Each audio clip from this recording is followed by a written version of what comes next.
मैंने तो ठान लिया है कि हर एक महिला को आत्मनिर्भर बनाना है। क्या आप मेरे साथ हैं? नमस्कार, हमारे चैनल खुलेआम में एक बार फिर से आपका स्वागत है। आज हमारे बीच जानी मानी सोशल वर्कर श्रीमती चंद्रिका कामत जी हैं। इनका हम अपने स्टूडियो में स्वागत करते हैं। नमस्कार मैडम। नमस्ते। मैम, सबसे पहला क्वेश्चन ये है कि जो आपकी लाइफ की जर्नी रही है वो क्या रही है, कैसी रही है? मेरा जन्म मुंबई का ही है। मुंबई में पली बड़ी हूँ और स्कूलिंग में पढ़ाई से ज़्यादा चित्रकारी में, कला में रुचि थी। तो इसके बाद 10वीं के बाद चाहा कि कुछ साइंस का स्ट्रीम लेकर आगे बढ़े, ऐसे माता पिता की इच्छा थी। इसलिए 11th और 12th मैंने साइंस में किया। फिर उसके बाद लगा कि नहीं, यहाँ पे कुछ अच्छा नहीं लग रहा है, कला की तरफ ज़्यादा आकर्षण था, तो इसके लिए टेक्सटाइल डिज़ाइनिंग का कोर्स ज्वाइन कर लिया और उसी में मैंने कंप्लीट किया ग्रेजुएशन। और मैं यूनिवर्सिटी में मैं 4th आई, तो इसी वजह से कॉलेज ने मुझे वहीं से सिखाने का मौका दिया। तो 1984 से मैं शिक्षा के क्षेत्र में हूँ, तो ऑलमोस्ट 40 साल हो गए हैं अभी पढ़ाते हुए। और हर एक ट्रेनिंग के दौरान ऐसा लगा कि जो भी कुछ हमारे पास है, जो ज्ञान है, वो हमें देना चाहिए और उसी से थोड़ा बढ़ता है। मेरे माता पिता दोनों बैंकिंग इंडस्ट्री से है, तो वो वर्किंग थे दोनों ही, लेकिन वो नहीं करना चाहते थे, कुछ अलग करना चाहते थे। तो हमेशा ऐसा मन में था कि खुद का कुछ करें। तो इसकी वजह से पढ़ाई में ही ज़्यादा, मतलब सिखाने में ही ज़्यादा रुचि थी। तो खुद के क्लासेस चालू किए। फिर जैसे जैसे बढ़ते गए, क्लासेस बढ़ते गए, फिर कॉलेजेस को अप्रोच किया। SNDT कॉलेज ने मुझे मौका दिया एक वुमेन एंटरप्रेन्योर प्रोग्राम स्टार्ट करने का। तो टेक्सटाइल डिज़ाइनिंग का मैंने कोर्स चालू किया। फिर बम्बई में ऐसे इंडस्ट्री में थोड़ा लॉस आया कि जहाँ पे textile industry completely shut off हो गई। तो उसके बाद ये हुआ कि क्या करें, जिसको कला कुछ करना है कला में, और जो लेडीज़ हैं जो शादी के बाद कुछ करना चाहती हैं, या वॉइड है जिनके बच्चे बड़े हो जाते हैं, तो उनको क्या करना है, कुछ करना है। तो इनके लिए मैंने ये women entrepreneur art and craft का प्रोग्राम चालू किया। तो वो खुद मैंने डिज़ाइन किया और मेरे मुंबई में 5 सेंटर्स चलते थे और उसमें मोस्टली लेडीज़ आती थी। और जो वर्कशॉप्स मैं लेती थी उसमें वीकेंड में कई बार बच्चे, लड़के भी आते थे, जेंट्स भी आते थे। तो जिसको कला में रुचि है, तो इसके लिए कोई भेदभाव नहीं है, लेडीज़ जेंट्स बोलो, लड़कियां बोलो, कोई भी कर सकते हैं। तो जैसे जैसे मैंने प्रोफेशनली काम चालू किया, मुझे लगा कि कुछ ना कुछ हमारे समाज का, कुछ हमारा एक ऋण है जो देना चाहिए। और इसकी जो प्रेरणा थी वो मुझे बचपन में, शायद अभी मैं सोचती हूँ तो मुझे स्कूल के वो दिन याद आते हैं कि एक हमारा श्रम दिवस होता था या श्रमदान होता था। तो उस दिन हमें ये होता था कि कुछ ऐसे श्रम करके आपको खुद का कुछ कमाना है, और वो जो आपने कमाया हुआ पैसा है वो किसी गरजमंद आदमी को देना है। तो वो दिन जो मैंने किया काम, कि किसी के घर जाके झाड़ को पानी दिया, या किसी का कुछ गेहूं साफ कर दिया, ऐसे करके 1 रुपया 2 रुपया जो भी उन्होंने खुशी से दिया, और वो पैसा हमने किसी गरज वाले को देना था। तो मैंने हमारी घर की जो हाउस हेल्प थी उनको मैंने वो पैसा दिया, और जिस दिन मुझे बहुत प्राउड फील हुआ कि आज मैंने कुछ किया, और वो काम का पैसा मैंने, जो मेरा मुबदला था, वो मैंने वो लेडी को दिया। तो तब से मेरे मन में था कि कुछ लेडीज़ के अपलिफ्टमेंट के लिए या फाइनेंशियल इंडिपेंडेंस के लिए करना चाहिए। तो बैक ऑफ द माइंड में ये हमेशा था। लेकिन मौका मिला जब नियरली अबाउट 50 ईयर्स ओल्ड जब मैं हुई, तभी थोड़ा सोच आया कि नहीं, अभी मेरा रिटर्न समाज का जो है ऋण देने का टाइम आ गया है। और वो उस बहाने से मैंने फिर ये सोशल वर्क का काम शुरू किया। तो जिसमें आर्ट एंड क्राफ्ट से मैं ट्रेनिंग देती हूँ।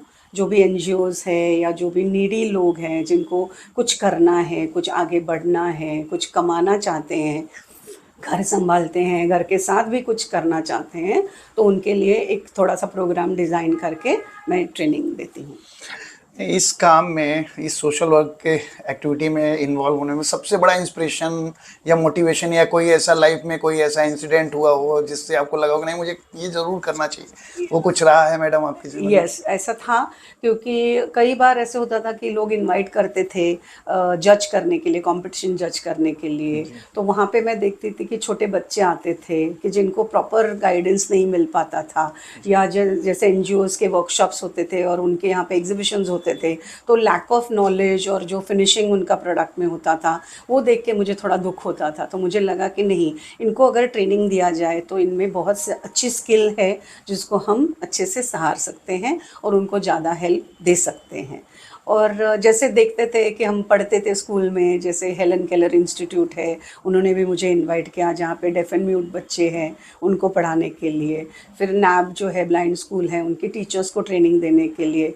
तो ऐसे मौके मुझे मिलते गए बार बार। और ये जो मैं कहूँगी थोड़े से फिज़िकली चैलेंज जो लोग थे, उन्होंने ही मुझे इंस्पायर किया है कि जब वो फिज़िकली चैलेंज लोग भी इतना सारा कर सकते हैं, तो हम इतने फिज़िकली एक्टिव होके या परिपूर्ण होके भी कुछ नहीं कर सकते हैं, या तो फिर हमारे जीवन का कुछ मतलब ही नहीं रहा। तो ये हम सोचते हैं कि भाई रिटायरमेंट एज है तब करेंगे, बाद में करेंगे, लेकिन इसकी शुरुआत कहीं ना कहीं पहले से ही होनी चाहिए, ऐसा मुझे लगता है।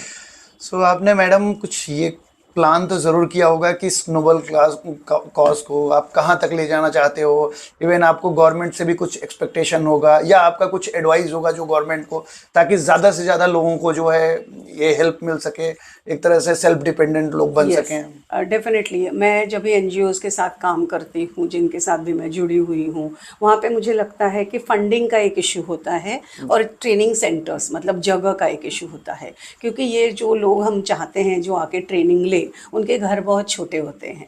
तो इसके लिए अगर ऐसे कोई सिटी में, या तो जैसे हर एक एरिया में, पॉकेट एरियाज़ में, अगर वहाँ पे कुछ हमें सेंटर्स मिल जाएं जो गवर्नमेंट हमें हेल्प दे सके, फाइनेंशियल्स उनको फंडिंग में अगर कुछ हेल्प मिल सके, तो उससे बहुत ज़्यादा मेहनत उन लोगों की काम रंग ला सकती है।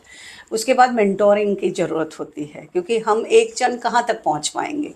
तो ऐसे अगर हम मेंटोरशिप करें, ट्रेनिंग दें, और ये टीचर्स अगर ज़्यादा से ज़्यादा लोगों तक जुड़ जाएं, तो इसकी वजह से हम एक अच्छी कम्युनिटी को हेल्प कर सकते हैं और रिटर्न हमारे जो भी है हम वापस पा सकते हैं उनसे, और उनको भी एक कमाने का ज़रिया दे सकते हैं। इवन बहुत सारी एनजीओज भी इस मुहिम में है। हाँ। तो आप उन एनजीओज से, या बहुत सारी महिलाएं हैं जो इन सब चीज़ों से जुड़ना चाहती हैं, तो कुछ आप उनसे अपील करना चाहती हैं कि वो आपसे जुड़ सकें, या उनको क्यों इस चीज़ में जुड़ना चाहिए आपके साथ इन कामों में? हाँ। सो उसके लिए आप कुछ कहना चाहेंगी? डेफिनेटली मैं देखती हूँ कि जो औरतें हैं वो सबसे ज़्यादा काम कर सकती हैं, क्योंकि वो घर भी संभालती है, फाइनेंसेस भी संभालती है, बच्चों को भी बड़ा करती है। तो उनके पास जो समय होता है उसका मैक्सिमम उपयोग कैसे करना है वो जानते हैं। तो उनको लेकिन राह नहीं मिलती, करना कुछ है लेकिन उनको पता नहीं होता कि कहाँ कैसे करें।